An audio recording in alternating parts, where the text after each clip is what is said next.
All right, beauties, it's another thinking leads to eating. And this one is all about I shouldn't have to think this much about my food. I want to be like a normal eater. Any thought around this idea of this is too much work? Why am I having to think this much about food?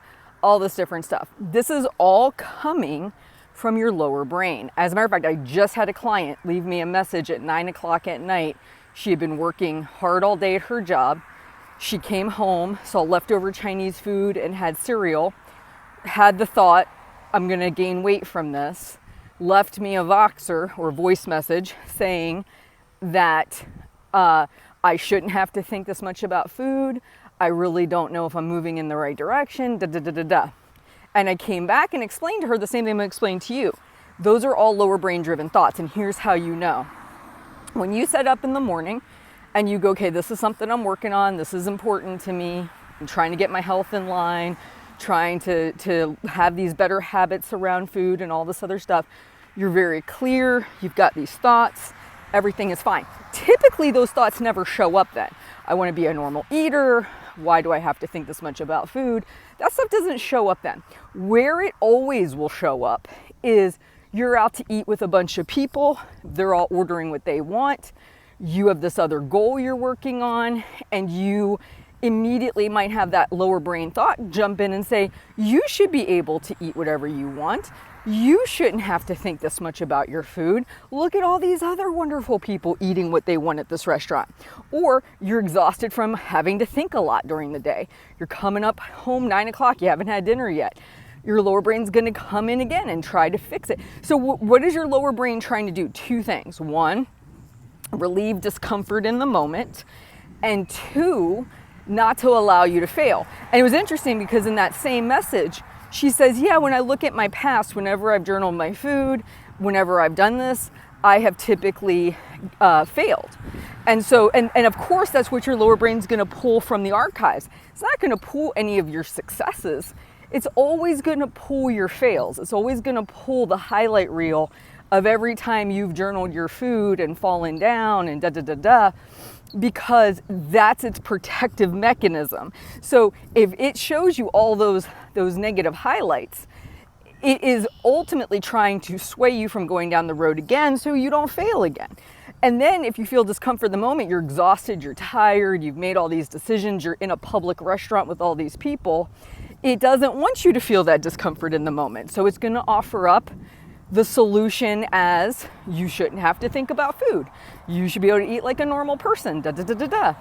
And what I just want to encourage you to do is to, one, realize that voice is going to show up when you're in those states of discomfort. I can guarantee you it's going to happen. I see it all the time. And all you have to do is talk back and say, no, it's okay. I can make hard decisions. It's okay. I can find something to eat here. And you know what is, and start questioning it. Like, what is a quote unquote normal eater? What is somebody who doesn't have to think, like, really, does people not think about food, or do they go, ooh, that sounds delicious, yes, I'm going to eat it? It's like we have these stories around what other people do. And I know, because I did it myself, I had stories about what quote unquote I should look like as far as somebody who's lost weight, become a normal eater, all that kind of stuff. And I finally started to let go of that story because it really just wasn't serving me. It wasn't helping me. It wasn't making me feel good about anything. And it was also full of a lot of assumptions, like, how do I even know what a normal person feels and thinks about food? I don't. So I kind of was prepared ahead of time because I had experienced it so many times, and I knew if I'm sitting in a restaurant, everyone's ordering what they want, appetizers, fries, desserts. First off, got to throw this in there. The normal person in the US is probably overweight or obese. Just want to mention that as well.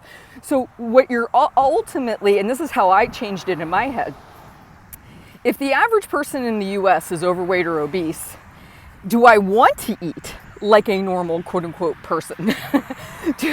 Like, the whole reason I lost the weight to begin with is because I didn't want that, right? Like, I wanted to have something different than the norm. So if we lived in a culture, if we weren't living in the US and we lived in a culture where quote unquote the norm was at a healthy weight, chances are they would have a different eating behavior. That's why that's why they're not in the US, right? So I just want to share that idea with you. Like if you went to go live somewhere where you had to harvest your food, hunt your food, it wasn't readily available for you, your life, your body weight would be different because your habits are different. See, it's interesting. Our lower brain only picks certain pieces of the information.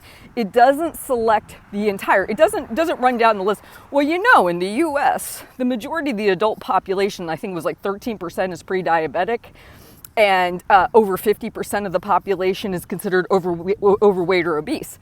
And that's not what you want for yourself. So you ordering at this restaurant like a normal person probably is counter to your goals.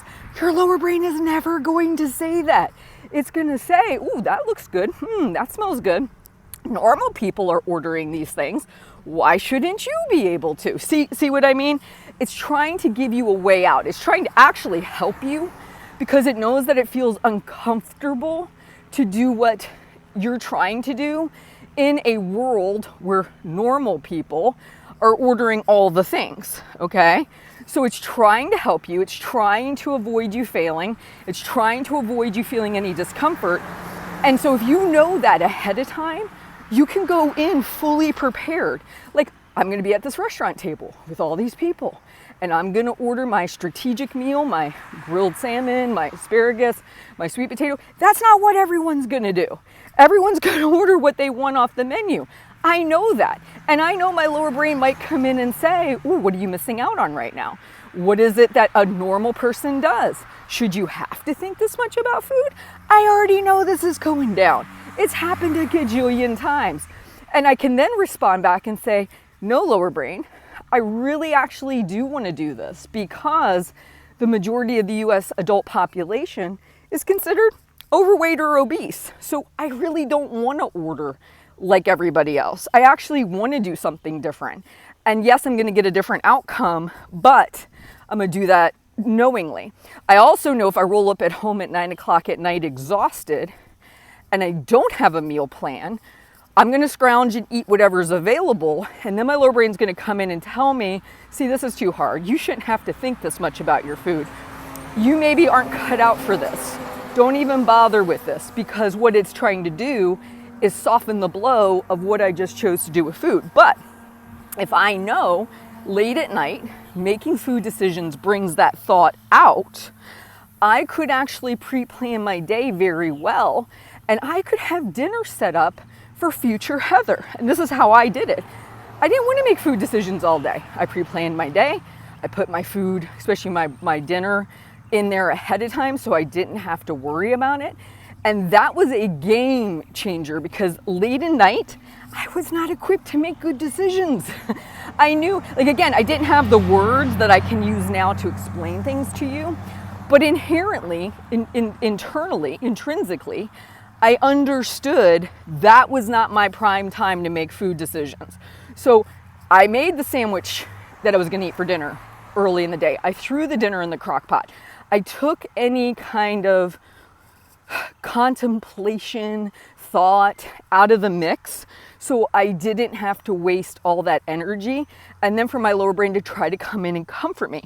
Again, I couldn't have explained it to you this way, but I got it because it happened to me enough that I knew I had to change that.